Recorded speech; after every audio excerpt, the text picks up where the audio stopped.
유란시아서 4차 개정본 오디오 제144편 길보아와 데카폴리스에서 9월과 10월은 길보아 산 비탈의 한적한 캠프에서 은둔하며 보냈다. 예수는 9월 한 달을 사도들하고만 지내면서 그들에게 하늘나라의 진리를 가르치고 지도했다. 예수와 사도들이 이 시기에 사마리아와 데카폴리스 경계에서 은둔한 데에는 몇 가지 이유가 있었다. 예루살렘의 종교 지도자들은 매우 적대적이었다. 헤롯 안티파스는 여전히 요한을 감옥에 가두어 놓고 석방하거나 처형하기를 두려워했고, 한편 요한과 예수가 어떤 식으로든 연관되었다고 계속 의심했다. 이러한 상황은 유대나 갈릴리에서 적극적 활동을 계획하는 것이 현명하지 않도록 만들었다. 세 번째 이유는 요한의 수석 제자들과 예수의 사도들 사이의 긴장이 점차 심화되었는데 신자들이 늘어나면서 더 악화되었다. 예수는 가르치고 설교하는 예비 작업이 거의 끝났음을 알았고, 다음 단계는 땅에서 그의 삶에 완전하고 최종적인 노력이 시작되는 시점임을 알았으며, 이 일이 시작될 때 세례 요한에게 난처한 상황이 되지 않기를 원했다. 따라서 예수는 사도들을 준비시키기 위해 잠시 은둔하기로 결심했고, 그 후 요한이 처형되거나 아니면 풀려나서 그들과 연합된 활동을 하기까지 데카폴리스의 도시들에서 조용히 일하기로 했다. 1. 길보아에서 야영하다. 시간이 흐르면서 12사람은 예수에게 더욱 헌신하게 되었고, 하늘나라 일에 점점 더 전념하게 되었다. 그들의 헌신은 대부분 개인적 충성심의 문제였다. 그들은 그의 다방면의 가르침을 파악하지 못했다. 땅에서 그의 수요의 의미나 예수의 본질을 완전히 이해하지 못했다. 예수는 사도들에게 그들이 은둔하고 있는 이유가 세 가지임을 분명히 했다. 1. 하늘나라 복음에 대한 그들의 이해와 믿음을 확립하기 위해서. 2. 유대와 갈릴리에서 그들의 일에 대한 반대가 잠잠해지도록 하기 위해서. 3. 세례 요한의 운명을 기다리기 위해서. 길보아에서 머무는 동안 예수는 12사도에게 자신의 어린 시절과 헤르몬 산에서의 체험을 많이 말해주었다. 또한 세례를 받은 직후에 40일 동안 산에서 일어난 일들에 대해서도 조금 밝혔다. 그가 아버지께로 돌아가기 전까지는 이 여러 체험에 대하여 아무에게도 말하지 말라고 그들에게 직접 당부했다. 이 9월 몇 주 동안 그들은 쉬면서 방문하고 예수가 그들을 처음 부르신 이후의 체험을 이야기하며 주가 이제까지 가르친 내용을 조율하기 위해 열심히 노력했다. 어떤 면에서 그들은 이것이 마지막 긴 휴식임을 느꼈다. 그들은 유대나 갈릴리에서 다음에 공적 사역이 다가오는 하늘나라의 마지막 선언의 시작을 알리는 것임을 깨달았지만, 그 나라가 올 때 그것이 무엇일지에 대해 확실한 생각을 갖지 않았다. 요한과 안드레는 하늘나라가 이미 왔다고 생각했다. 베드로와 야고보는 아직 오지 않았다고 믿었다. 나다니엘과 토마스는 솔직히 잘 모른다고 고백했다. 마태, 빌립, 열심당원 시몬은 불확실하고 혼란스러웠다. 쌍둥이들은 논쟁에 대해 아무것도 알지 못하고 행복하게 지냈다. 가룟 유다는 침묵하며 의견을 말하지 않았다. 대부분의 시간 동안 예수는 캠프 근처 산에서 홀로 지냈다. 때때로 베드로, 야고보, 요한을 데리고 갔지만 기도하거나 홀로 소통하느라고 훌쩍 떠나는 일이 더 흔했다. 예수가 세례를 받고 페레아의 산지에서 40일을 보낸 후에 아버지와 소통한 이 시기에 기도했다고 하기는 도저히 적당하지 않으며, 예수가 예배했다고 말하는 것도 일관되지 않고 아버지와 친히 소통한 기간들이라 하는 것이 아주 정확하다. 9월 한 달 내내 토론의 중심 주제는 기도와 예배였다. 그들이 며칠 동안 예배에 대해 논의한 후에 주님, 우리에게 기도하는 법을 가르쳐 주십시오 라는 토마스 요청에 따라 마침내 예수는 기도에 대한 기억에 남을 가르침을 주었다. 요한은 제자들에게 기도, 다가오는 하늘나라에서의 구원을 위한 기도를 가르쳤다. 예수는 추종자들이 요한의 기도 형식을 사용하는 것을 금하지 않았지만, 사도들은 매우 일찍 주가 정해진 형식의 기도를 말하는 것에 대해 완전히 인정하지 않는 것을 인식했다. 그럼에도 신자들은 계속 기도하는 법을 가르쳐 달라고 요청했다. 12사도들은 예수가 어떤 형태의 기도를 승인할지 알고 싶었다. 그리고 바로 이때 예수는 토마스의 요청에 따라 간단한 기도 형태를 가르치는데 동의했다. 이 기도의 교훈은 그들이 길보아 산에서 머무는 세 번째 주 어느 날 오후에 이루어졌다. 2. 기도에 대한 강연. 요한은 실제로 너희에게 간단한 기도문을 가르쳤다. 5. 아버지, 우리를 죄에서 깨끗하게 하시고 당신의 영광을 보이시며 당신의 사랑을 나타내시고 당신의 영으로 우리의 마음을 영원히 거룩하게 하시기를. 아멘. 그는 이 기도를 가르쳐 대중에게 전달되도록 했다. 그는 너희 자신의 혼을 표현하는 기도에서 그렇게 고정된 형식의 기도가 사용되는 것을 의도하지 않았다. 기도는 전적으로 영에 대한 혼의 태도로서 개인적이고도 자발적인 표현이다. 기도는 아들 신분으로 하는 친교의 표현이어야 한다. 영으로 할 때 기도는 영적인 진보가 진행되도록 이끈다. 이상적인 기도는 지적인 예배로 이끄는 영적 교제의 형태이다. 참된 기도는 너희의 이상을 이루기 위해 하늘에 도달하고자 하는 신실한 태도이다. 기도는 혼의 숨결이며 아버지의 뜻을 알아내려는 시도에서 끈질기게 노력해야 한다. 너희 중에 이웃이 있어 한밤중에 그에게 가서 말하기를 친구여 내게 빵 3덩이를 빌려달라. 여행 중인 친구가 나를 찾아왔는데 그에게 대접할 것이 없다. 그러자 이웃이 대답하기를 나를 귀찮게 하지 말라. 문이 닫혔고 아이들과 나는 잠자리에 들었다. 그러니 일어나 빵을 줄 수 없다 하면 너는 친구가 배고프다. 그에게 먹을 것을 하나도 줄 수 없다고 설명하며 끈질기게 말할 것이다. 내가 말하노니 그가 너의 친구이기 때문에 일어나 빵을 주는 것이 아니라 너의 끈질김 때문에 일어나서 필요한 만큼 빵을 줄 것이다. 그렇다면 끈질김이 필사 인간에게서도 호의를 얻는 것이라면 하물며 너희의 영적 끈질김은 하늘의 아버지의 아낌없는 손에서 생명의 빵을 얼마나 더 많이 얻겠느냐. 다시 말하노니 구하라 그리하면 너희에게 주실 것이요 찾으라 그리하면 너희가 찾을 것이요 문을 두드리라 그리하면 너희에게 열릴 것이다. 구하는 자는 받으며 찾는 자는 얻으며 문을 두드리는 자에게 구원의 문이 열릴 것이다. 너희 중에 아버지가 만약 아들이 잘못된 요청을 한다면 아버지는 그 아들의 잘못된 요청에 따라 주지 않고 부모의 지혜에 따라 주는 것을 망설이겠느냐. 만약 자녀가 빵이 필요한데 그가 돌을 요청했다고 해서 돌을 주겠느냐. 만약 아들이 물고기가 필요한데 아이가 물고기와 함께 그물에 올라온 뱀을 어리석게 요청한다고 해서 그 뱀을 주겠느냐.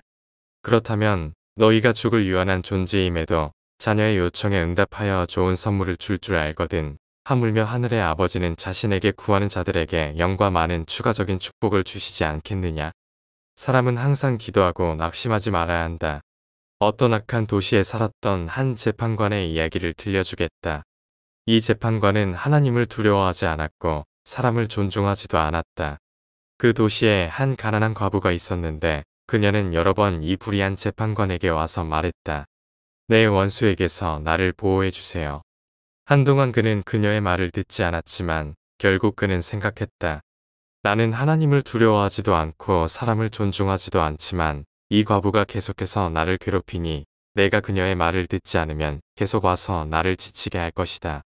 이 이야기를 너희에게 말하는 이유는 너희의 기도가 하늘에 의롭고 공정한 아버지를 바꾸는 것이 아니라 너희에게 끈질긴 기도를 장려하기 위함이다.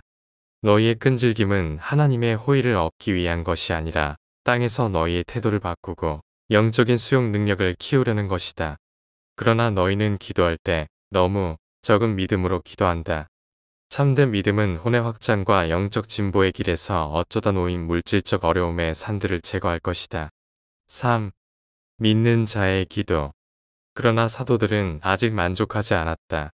그들은 예수가 새로운 제자들에게 가르칠 수 있는 기도의 표본을 주시기를 원했다. 야고보 세베대는 기도에 대한 이 강론을 들은 후에 말했다. 좋습니다. 주님. 그러나 우리는 기도의 형식을 우리 자신을 위해 원하기보다는 하늘의 아버지께 어떻게 기도하는 것이 합당한지 가르쳐 주세요. 라고 자주 부탁하는 새로운 신자들을 위해서입니다. 야고보가 말을 마치자 예수는 말했다. 그래, 너희가 아직도 그런 기도를 바란다면 내가 나사렛에서 나의 형제와 누이들에게 가르쳐 준 것을 제시하고자 한다. 하늘에 계신 우리 아버지여, 그 이름이 거룩하나이다. 당신의 나라가 임하소서. 당신의 뜻이 이루어지이다. 하늘에서 이루어진 것처럼 땅에서도 이루어지이다. 내일을 위하여 오늘 우리에게 빵을 주시고 생명의 물로 우리의 혼을 새롭게 하소서. 우리가 우리에게 빚진 자를 용서한 것 같이 또한 우리의 빚을 모두 용서하소서. 시험받을 때 우리를 구하시고 악에서 우리를 구하소서. 아버지처럼 더욱 우리를 완전하게 만드소서. 사도들이 예수에게 신자들을 위한 기도의 표본을 가르쳐 달라고 요청한 것은 이상한 일이 아니다. 세례 요한은 추종자들에게 몇 가지의 기도를 가르쳤다. 위대한 선생들은 모두 생도들을 위하여 기도를 지었다. 유대인의 종교 선생들은 회당과 거리 모퉁이에서 암송하는 약 25개에서 30개의 정해진 기도가 있었다. 예수는 특히 공공장소에서 기도하는 것을 싫어했다. 이때까지 12사도는 그가 기도하는 것을 겨우 몇 번밖에 보지 못했다. 그들은 예수가 밤새 기도하거나 예배하는 것을 지켜보았고 그의 기도 방식이나 형식에 대해 매우 알고 싶었다. 그들은 요한이 제자들에게 가르친 것처럼 사람들이 기도하는 방법을 가르쳐 달라고 요청할 때 어떻게 대답해야 할지 정말로 난처했다. 예수는 12사도에게 은밀하게 기도하라고 가르쳤다. 자연의 고요한 환경 속에서 혼자 떠나 기도하거나 방에 들어가 문을 닫고 기도하라고 했다. 예수의 죽음, 아버지께로의 승천 후 많은 신자들이 이 이른바 주의 기도를 주 예수 그리스도의 이름으로 라는 구절을 추가하여 마치는 것이 관례가 되었다. 그 후 두 줄이 베끼다가 없어졌고 이 기도의 나라와 권세와 영광이 영원히 아버지께 있나이다. 라는 여분의 구절이 추가되었다. 예수는 사도들에게 나사렛집에서 기도했던 대로 공동 형식의 기도를 주었다. 그는 공식적인 개인 기도를 결코 가르치지 않았고 오직 단체, 가족, 사회적 기도만을 가르쳤다. 예수는 결코 자원해서 그렇게 한 적이 없다. 예수는 효과적인 기도에 대해 가르쳤다. 1. 이기적이지 않음, 자신만을 위한 것이 아님. 2. 믿음으로, 믿음에 따라서. 3. 진실함, 정직한 마음으로. 4. 지적임, 빛을 따라서. 5. 신뢰하는 마음, 아버지의 모든 지혜로운 뜻에 순종. 예수가 밤새도록 산에서 기도할 때에 그것은 주로 제자들, 특히 12를 위해서였다. 주는 자신을 위한 기도는 거의 없었지만 파라다이스 아버지와의 소통을 이해하는 본질의 예배에서는 시간을 많이 할애했다. 4. 기도에 대하여 더하신 말씀. 기도에 관한 강론 후 며칠 동안 사도들은 이 중요한 예배의 실천에 대해 계속해서 주께 질문했다. 이 기간 동안 예수가 사도들에게 준 기도와 예배에 대한 가르침을 다음 현대적인 표현으로 요약하여 재정리한다. 하나님의 자녀의 진실된 표현으로 믿음 안에서 드려지는 어떤 반복적인 간구는 그 기도가 아무리 잘못되거나 직접 응답이 불가능하더라도 결코 혼의 영적 수용 능력을 확장하는 데 실패하지 않는다. 모든 기도에서 기억할 것은 자녀됨은 선물이다. 아들이나 딸의 신분을 얻기 위해 하는 것과는 관련이 없다. 땅의 자녀는 부모의 뜻에 따라 태어난다. 마찬가지로 하나님의 자녀는 하늘 아버지의 뜻에 따라 은혜와 영적인 새 생명을 얻는다. 그러므로 하늘나라, 신성한 자녀됨은 어린아이처럼 받아들여야 한다. 1. 점진적인 성품의 발달은 얻는 것이지만 자녀됨은 은혜와 믿음을 통해 받는다. 기도는 예수의 혼을 온 우주의 최상위의 통치자들과의 초월적 소통까지 오르도록 그를 이끌었다. 기도는 세상의 인간들을 참된 예배의 소통으로 이끌 것이다. 혼의 영적인 수용 능력은 기도의 응답으로 개인적으로 취하고 의식적으로 깨달을 수 있는 하늘의 축복의 양을 결정한다. 기도와 관련된 예배는 생활의 일상적인 것, 물질 존재의 단조로운 고역에서 벗어나는 기법이다. 그것은 영적 자아 실현과 지적이고 종교적 성취의 개별성을 향해 접근하는 길이다. 기도는 해로운 자기 반성에 대한 해독제이다. 적어도 주가 가르친 기도는 혼에게 유익한 섬김과 같은 것이다. 예수는 계속하여 동료들을 위해 기도하는 유익한 영향력을 활용했다. 주는 보통 단수가 아닌 복수 형태로 기도했다. 단지 예수가 자신을 위해 기도한 적은 땅의 삶 속에서의 큰 위기 때였다. 기도는 인류 종족의 물질 문명 속에 있는 영 생명의 호흡이다. 예배는 즐거움을 추구하는 인간 세대를 위한 구원이다. 기도가 혼의 영적 건전지를 재충전하는 것에 비유되는 것처럼 예배는 우주 아버지의 무한하신 영이 보내는 우주 방송을 듣기 위해 혼이 조율하는 행위이다. 기도는 영이신 아버지를 향한 자녀의 진실하고 갈망하는 모습이며 그것은 인간의 뜻을 신성한 뜻으로 바꾸는 심리적 과정이다. 기도는 마땅히 있어야 할 것으로 변화시키기 위한 신성한 계획의 일부이다. 베드로, 야고보, 요한이 오랫동안 예수와 자주 동행하면서 예수가 기도하는 것을 듣지 못한 이유 중 하나는 주가 기도를 거의 말로 하지 않았기 때문이었다. 예수의 모든 기도는 영과 마음에서 조용히 행해졌다. 모든 사도들 가운데서 베드로와 야고보는 기도와 예배에 대한 주의 가르침을 이해하는데 가장 가까이 갔다. 5. 다른 형태의 기도. 때때로 예수가 땅에서 머무는 동안에 그는 사도들에게 몇 가지 추가적인 기도 형태를 소개했지만 이는 다른 문제들을 설명하기 위한 예시였고 이 여러 가지 비유의 기도를 군중에게 가르쳐서는 안 된다고 타일렀다. 이 기도문 중 많은 것은 다른 거주 행성들에서 온 것이지만 이 사실을 예수는 12사도에게 밝히지 않았다. 이 기도문에는 다음과 같은 것들이 있었다. 우주 영역을 구성하는 우리 아버지여, 당신의 이름을 높이고 당신의 성품의 모든 영광을, 당신 존재가 우리를 감싸며 당신의 영광이 드러납니다. 우리에게 불완전하지만 높은 곳에서는 완전히 보입니다. 오늘날 우리에게 생명의 빛을 주시고 우리가 상상 속의 악한 길에 빠지지 않게 하소서. 아버지의 영광과 영원한 능력이 깃드소서. 우리에게 당신 아들의 무한한 사랑은 영원한 선물입니다. 그렇게 영원히 참된 아이다. 우주의 중심에 계신 우리를 창조하신 부모님. 당신의 본성을 우리에게 주시고 당신의 성품을 우리에게 주소서. 당신의 은혜로 우리를 아들과 딸로 만드셨으니 우리의 영원한 성취로 당신의 이름을 영화롭게 하소서. 당신의 조절하고 통제하는 영을 우리에게 주셔서 우리 안에 거하여 살게 하소서. 천사들이 빛 가운데 아버지의 뜻을 행함같이 우리가 이 구체에서 행하게 하소서. 우리가 오늘 이 진리의 길을 따라 나아가게 하소서. 타성과 악과 온갖 죄악의 범죄에서 우리를 구하소서. 우리가 우리의 동료에게 사랑의 친절을 보이는 것 같이 우리를 참아주소서.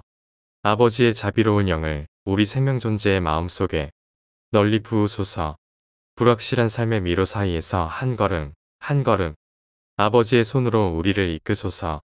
그리고 우리의 끝날이 다가올 때에 우리의 충실한 영을 아버지 품 안에 받아주소서. 그렇게 우리의 소망이 아닌 아버지의 뜻을 이루소서. 우리의 완전하고 의로우신 하늘의 아버지, 오늘 우리의 여정을 안내하고 지도하소서. 우리의 걸음을 거룩히, 우리의 생각을 조화롭게 하소서. 우리를 영원한 진보의 길로 항상 인도하소서. 우리에게 지혜를 가득히 채우며 당신의 무한한 에너지로 우리를 활력 있게 하소서. 우리에게 신성한 의식과 함께 영감을 주어 천사 무리의 존재와 안내를 깨닫게 하소서. 빛의 길에서 항상 우리를 위로 인도하여 위대한 심판의 날에 우리를 완전히 의롭게 하소서. 영원한 영광 속에서 우리를 당신과 같게 만드시고 우리를 당신의 끝없는 봉사에 받아주소서. 신비 가운데 계신 우리 아버지, 당신의 거룩한 성품을 우리에게 나타내소서. 오늘 이 땅에 당신의 자녀들에게 길과 빛과 진리를 보게 하소서. 영원한 진보의 길을 우리에게 보여주시고 그 길을 걸을 수 있는 의지를 주소서. 우리 안에 당신의 신성한 나라를 세우시고 그리하여 우리가 완전히 자아를 통달하게 하소서. 우리를 어둠과 죽음의 길로 빠지지 않게 하시고 우리를 생명의 물가로 영원히 인도하소서. 이 우리의 기도를 당신 자신의 뜻을 위하여 들으소서. 부디 우리를 점점 더 당신과 같게 만들어 주소서. 마침내 신성한 아들을 위하여 우리를 영원한 품에 받아주소서.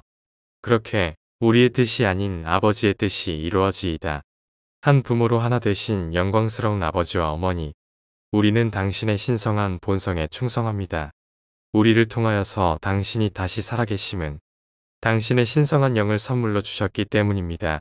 그래서 이 구체에서 불완전하게 아버지가 다시 태어나심은 높은 곳에서 완전하고 장엄하게 나타난 당신과 같습니다. 매일 형제 사랑의 달콤한 섬김을 우리에게 주시고 사랑의 봉사의 길목에서 매 순간 우리를 인도하소서. 한결같은 인내심으로 늘 우리와 함께 하시니 우리가 자녀들에게 당신의 인내를 나타내듯이 모든 일을 잘하는 신성한 지혜와 모든 생명 존재에게 은혜로운 무한한 사랑을 주시고 우리에게 당신의 인내와 사랑을 수여하시고 우리의 자비가 이 영역의 약한 이들을 감싸게 하소서. 우리의 삶이 끝날 때 그것이 당신의 이름의 영광이 되고 아버지의 선한 영에게는 기쁨이 되며 우리 혼을 돕는 이들에는 만족이 되게 하소서. 우리가 원하는 대로가 아니라 사랑하는 아버지, 당신의 유한한 자녀들의 영원한 선을 원하시는 대로 그렇게 되게 하소서. 우리의 모든 신뢰의 근원과 모든 능력의 중심이여 경건하고 거룩하신 당신의 은혜로운 아들의 이름이 거룩하게 되기를. 당신의 은혜와 축복이 우리에게 내려왔으므로 우리가 아버지의 뜻을 행하고 명령을 실행합니다. 순간마다 생명나무의 자양분을 우리에게 주어서 날마다 그 강이 생명의 물로 우리를 새롭게 하시나이다. 걸음마다 우리를 어둠에서 신성한 빛으로 인도하소서. 깃드는 영의 변화로 우리의 지성을 새롭게 하소서. 우리가 마침내 육체의 끝을 맞이할 때 우리를 당신께로 받아들여 영혼 속에 보내주소서. 열매 맺는 봉사의 하늘 왕관으로 우리에게 관을 씌우시고 아버지와 아들과 거룩한 영향력을 우리가 찬양합니다. 그렇게 우주 전체에 끝없이 펼쳐지나이다. 우주의 은밀한 곳에 계시는 우리 아버지, 당신의 이름은 영화롭고 당신의 자비를 경외받으며 당신의 판단이 존경받으시기를. 의로운 태양이 한낮에 우리 위에 비추게 하시고 저녁이 다가올 때 우리의 방황하는 걸음을 인도해 주소서. 당신이 선택하신 길로 우리를 이끌어 주시고 길이 험하고 시간이 어두울 때 우리를 외면하지 마소서. 우리가 당신을 자주 잊고 돌아보지 않는 것처럼 우리를 잊어버리지 마소서. 하지만 우리가 당신을 사랑하고자 하는 것처럼 자비로 우리를 사랑하소서. 우리를 친절히 내려다보시고 자비로 용서하소서. 우리를 괴롭히고 상처 주는 자들을 공정 안에서 용서하듯 장엄한 아들의 사랑, 헌신, 베풀미 있기를. 우주의 하나님이 그의 영을 우리에게 가득 부어주시기를. 우주의 하나님이 그의 영의 충만함을 우리에게 주시기를. 이 영의 인도에 순종할 수 있도록 은혜를 베풀어 주시기를. 헌신적인 세라핌 군대의 사랑의 섬김을 통해 아들이 우리를 안내하고 시대 끝까지 인도하기 원합니다. 우리를 항상 그리고 점점 더 당신처럼 되게 해주소서. 우리의 끝에서 우리를 영원한 천국의 품에 받아주소서. 그렇게 수여하신 아들의 이름으로 그리고 최성희 아버지의 영예와 영광을 위하여. 비록 사도들이 대중적 가르침에서 이러한 기도의 교훈을 자유롭게 제시하지는 못했지만 그들은 개인적인 종교적 체험에서 이 모든 계시로부터 많은 이익을 얻었다. 예수는 이러한 기도 모델들과 다른 기도들을 사도들에게 친밀한 교육의 일환으로 사용했으며 이 7개의 기도 예시를 이 기록에 옮길 수 있는 특별한 허락이 주어졌다. 6. 요한의 사도들과 가진 회의. 10월 초 빌립과 동료 사도 몇 사람이 근처 마을에서 음식을 사고 있을 때 세례 요한의 사도 몇 사람을 만났다. 시장에서 이렇게 우연한 만남의 결과로 길보아 캠프에서 예수의 사도와 요한의 사도들 사이에 3주 동안 회의가 열렸다. 요한은 최근에 예수의 선례를 따라서 그의 지도자격 제자들 가운데 12명을 사도로 임명하였다. 요한은 충성스러운 지지자들의 우두머리인 아브너의 재촉을 받아서 그렇게 했다. 예수는 이 합동회의가 있던 첫 주 내내 길보아 캠프에 참석했지만 마지막 2주 동안은 참석하지 않았다. 이달의 둘째 주가 시작될 무렵 아브너는 동료들을 길보아 캠프로 모두 모았고 예수의 사도들과 함께 회의에 들어갈 준비를 했다. 3주 동안 이 24사람은 하루에 3번, 한 주에 6일 동안 회의를 가졌다. 첫째 주에 예수는 오전, 오후, 저녁 회의 사이에 그들과 함께 했다. 그들은 주가 함께 만나서 합동회의를 주관하기를 바랐지만 주는 3번 그들과 대화하는 것에 동의했고 그들의 논의에 참여하는 것은 단호하게 거절했다. 예수가 24사람에게 전한 이 강연은 동정심, 조율, 관용에 관한 것이었다. 안드레와 아브너는 번갈아서 두 사도 집단의 합동회의를 주관하였다. 이들은 많은 어려움을 논의하고 수많은 문제를 해결해야 했다. 그들은 여러 번 그들의 문제를 예수에게 가져갔으나 그는 항상 이렇게 말했다. 나는 오직 너희의 개인적이고 순수한 종교적 문제에만 관심이 있다. 나는 아버지의 대리인으로서 집단이 아닌 개인을 위해 일한다. 하나님의 관계에서 개인적인 어려움에 처해 있다면 내게로 와서 이야기하고 문제 해결을 위한 조언을 받을 수 있다. 그러나 종교 문제에 대한 너희의 다른 인간적 해석을 조율하고 종교를 사회조직으로 만드는 일을 시작할 때 너희는 자신들의 결정에 의해 모든 문제들을 해결해야 한다. 그래도 나는 늘 애정을 갖고 너희에게 관심을 가지며 너희 모두가 찬성하고 영적 중요성이 없는 이러한 문제들에 관하여 결론을 내렸다면 너희가 모두 동의할 경우 내가 사전에 전적으로 승인하고 기꺼이 협력할 것을 약속한다. 이제 너희가 자유롭게 논의할 수 있도록 나는 2주 동안 떠날 것이다. 나에 대해 염려하지 말라. 나는 너희에게 돌아올 것이다. 나는 나의 아버지의 일을 할 것이니 이 세상 외에도 우리는 다른 세상의 일이 있다. 이렇게 말하고 나서 예수는 산허리로 내려가시니 그들은 그를 2주 동안이나 보지 못하였다. 그리고 그가 어디로 갔는지 이 동안에 무엇을 했는지 결코 알지 못했다. 24명이 그들의 문제를 진지하게 고려하기까지는 어느 정도 시간이 흘렀고 그들은 주가 계시지 않아 매우 당황했다. 그렇지만 그들은 일주일 만에 다시 쟁론의 중심에 서게 되었고 그들은 예수에게 가서 도움을 청할 수 없었다. 그 집단이 동의한 첫 번째 항목은 예수가 아주 최근에 그들에게 가르친 기도를 채택하는 것이었다. 이 기도를 두 사도 집단이 신자들에게 가르치는 것으로 만장일치로 채택되었다. 그들이 다음에 결정한 것은 요한이 감옥에 있든지 밖에 있든지 오래 살든지 12사도의 두 무리가 그들의 일을 계속하고 3개월마다 한 주 동안 합의된 장소에서 합동회의를 열기로 결정했다. 그러나 모든 어려움 가운데 가장 심각한 것은 세례 문제였다. 예수가 그 주제에 대하여 전에 전혀 발언하기를 거절했기 때문에 어려움은 더군다나 악화되었다. 요한이 살아있는 한 아니면 이 결정을 합동으로 수정할 때까지 오직 요한의 사도들이 신자들에게 세례를 주고 오직 예수의 사도들이 마지막에 새로운 제자들을 가르치기로 마침내 찬성했다. 따라서 그때부터 요한이 죽기까지 요한의 두 사도가 신자들에게 세례를 주려고 예수와 그의 사도들을 따라다녔다. 이는 세례가 하늘나라 일과 동맹하는 것을 겉으로 표시하는 첫걸음이라고 합동회의가 만장일치로 합의했기 때문이다. 다음에 동의한 것은 요한이 죽을 경우 요한의 사도들은 예수 앞에 나타나서 그의 지시를 받게 될 것이며 예수나 그의 사도들이 인가하지 않는 한 더 이상 침례를 주지 않기로 하였다. 다음에 의결된 것은 요한이 죽을 경우 예수의 사도들은 신성한 영의 세례의 상징으로 물로 침례를 시작하기로 의결했다. 세례의 설교에 회개해야 할지 말아야 할지에 대해서는 선택사항으로 남겨두었으며 어떤 결정도 그 집단의 구속력을 갖지 않았다. 요한의 사도들은 회개하고 세례를 받으라 고 전파했고 예수의 사도들은 믿고 세례를 받으라 고 선포했다. 이것이 예수의 추종자들이 다양한 노력을 조정하고 의견 차이를 조절하며 그룹 활동을 조직하고 외적인 규범을 제정하며 개인의 종교적 실천을 사회화하려는 첫 번째 시도에 대한 이야기이다. 다른 많은 사소한 문제들이 고려되었고 그 해결책들은 만장일치로 동의되었다. 이 24사람은 예수가 없는 가운데 문제에 봉착하고 어려움을 수습하도록 강요되었을 때 이 2주 동안 참으로 놀라운 체험을 가졌다. 그들은 의견을 달리하고 토론하고 논쟁하고 기도하고 타협하기를 배웠고 그동안 내내 다른 사람의 관점에서 공감하며 최소한 솔직한 의견에 어느 정도 관용을 유지하는 법을 배웠다. 재정 문제를 마지막으로 토론하던 날 오후에 예수가 돌아왔다. 그는 심의한 결과를 듣고 결정에 귀를 기울이고 나서 말했다. 그렇다면 이것은 너희가 내린 결론이다. 너희가 합동하여 결정한 그 정신을 실천할 수 있도록 나는 도울 것이다.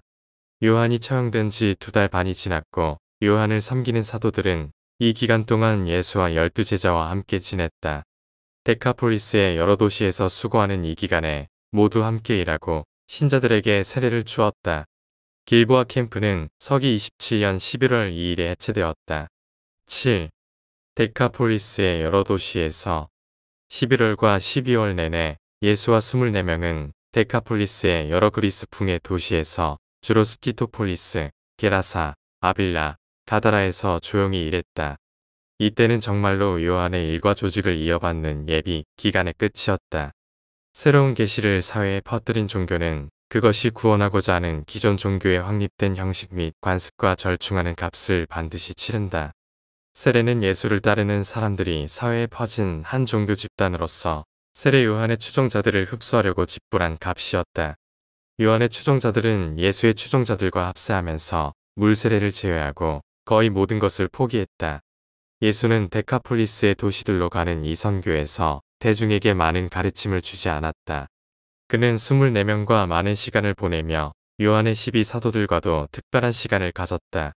시간이 지나자 그들은 예수가 왜 감옥에 있는 요한을 찾아가지 않는지, 그의 석방을 위하여 예수가 왜 아무 노력을 하지 않는지에 대해 더 많이 이해하게 되었다. 그러나 그들은 예수가 왜 기적을 행하지 않는지, 왜 그의 신성한 권위를 나타내는 외적인 징후를 거부하는지 이해할 수 없었다. 길보아 캠프에 오기 전에 그들은 대부분 요한의 증언 때문에 예수를 믿었지만 곧 그들은 주와 그의 가르침을 직접 접하면서 그를 믿기 시작했다. 이 2달 동안 그 집단은 대부분 짝을 지어 일했는데 예수의 사도들 중에 하나가 요한의 사도 하나와 함께 나갔다. 요한의 사도들은 세례를 주고 예수의 사도들은 가르쳤으며 그들은 자신들이 이해한 대로 하늘나라를 전했다. 그 결과 그들은 이방인들과 신앙을 버린 유대인들 사이에서 많은 혼들을 구원했다. 요한의 사도들의 수장인 아브너는 예수를 열심히 믿는 사람이 되어 나중에 주가 복음을 전하도록 위임한 70명 선생들의 머리가 되었다. 8. 펠라 근처의 캠프에서 12월 후반에 그들은 모두 펠라 근처 요단 가까이로 가서 그곳에서 다시 가르치고 전파하기 시작했다. 유대인과 이방인들이 복음을 듣기 위해 이 캠프로 왔다. 어느 날 오후 예수가 무리들을 가르칠 때에 요한의 특별한 친구들이 세례자로부터 받은 마지막 메시지를 주에게 가져왔다. 요한이 감옥에 갇힌 지 1년 반이 되었고 그동안 예수는 매우 조용히 일했으므로 요한이 하늘나라에 대해 궁금해하는 것은 당연하다. 요한의 친구들이 예수의 가르침을 중단시키고 예수에게 말했다. 세례 요한이 우리를 보냈는데 당신이 참으로 구원자인지 아니면 우리가 다른 일을 기다려야 하는지 물어보라 했습니다. 예수는 잠시 멈추고 요한의 친구들에게 말했다. 돌아가서 요한에게 그를 잊지 않았다고 전하라. 너희가 보고 들은 것, 가난한 자에게 좋은 소식이 전파된다고 그에게 전하라. 요한의 전령들에게 말씀을 더하고 나서 다시 무리에게 돌아서서 말했다.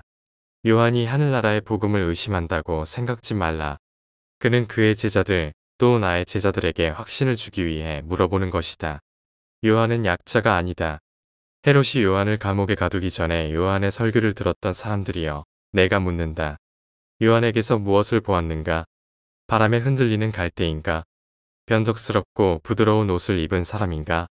무릇 화려한 옷을 입고 세련되게 사는 자들은 왕궁과 부자들의 저택에 있다. 그러나 여러분은 요한을 바라보았을 때 무엇을 보았는가? 선지자인가? 맞다. 여러분에게 말하건대 그는 선지자 이상이다. 요한에 대해 이렇게 기록되었다. 보라, 내가 내 앞에 내 전령을 보낸다. 그가 내 앞길을 예비하리라. 진실로 진실로 내가 여러분에게 말한다. 여자에게서 태어난 자들 중 세례 요한보다 더 큰 이는 없다.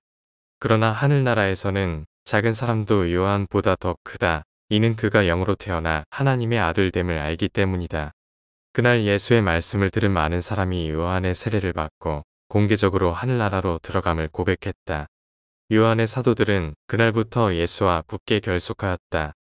이 일은 요한과 예수의 추종자들이 진정으로 연합됨을 표시했다. 전령들은 아브너와 이야기를 나눈 후에 이 모든 소식을 요한에게 전하려고 마키루스로 향했다. 요한은 크게 위로를 받았고 그의 믿음은 예수의 말씀과 아브너가 준 소식을 받고서 더욱 굳건하게 되었다. 이날 오후에 예수는 계속 가르쳤다. 이 세대를 무엇에 비유해야 하겠는가? 여러분 중 많은 이들이 요한의 메시지나 내 가르침을 받지 않을 것이다. 그들은 시장에서 놀고 있는 아이들과 같이 동료들을 불러 말하기를 우리가 너희를 위해 피리를 불지만 너희는 춤추지 않는다. 우리가 소리쳐 울어도 너희는 슬퍼하지 않는다. 여러분 중 일부도 그러하다.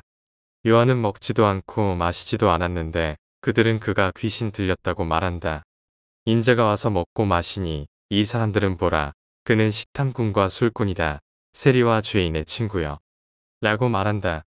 진실로 지혜는 지혜의 자녀들에 의해 정당화된다. 하늘에 계신 아버지가 이 진리들을 유식하고 거만한 자에게 감추고 아이들에게 드러내실 것이다.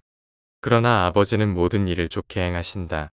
아버지는 스스로 택한 방식으로 우주의 자신을 드러내신다. 그러므로 오라 수고하고 무거운 짐을 진 자들이여 너희의 혼이 쉼을 얻으리라. 너희는 신성한 멍에를 매라. 그러면 전혀 알 수 없는 하나님의 평안을 체험하게 될 것이다. 9. 세례 요한의 죽음. 세례 요한은 서기 28년 1월 10일 저녁 헤롯 안티파스의 명령으로 처형되었다. 다음날 마케루스로 갔던 요한의 제자 몇 명이 그의 처형 소식을 듣고 헤롯에게 가서 그의 시신을 요구했으며 어느 무덤에 두었다가 나중에 아브너의 집 세바스티에서 장례를 치렀다. 그 다음 날인 1월 12일 그들은 요한과 예수의 사도들의 캠프가 있는 펠라 근처 북쪽으로 떠났고 예수에게 요한의 죽음을 알렸다. 예수는 그 보고를 듣고 무리들을 보내고 나서 24사람을 함께 부르며 말했다. 요한이 죽었다. 헤롯이 그의 목을 베었다. 오늘 밤 합동회의를 열고 모든 일을 정리하여라. 더 이상 지체할 수 없다. 공개적으로 하늘나라를 힘차게 선포할 때가 왔다. 내일 우리는 갈릴리로 가자. 따라서 서기 28년 1월 13일 아침 일찍 예수와 사도 그리고 약 25명의 제자들을 동반하여 가버나움으로 가서 그날 밤 세베대의 집에 묵었다.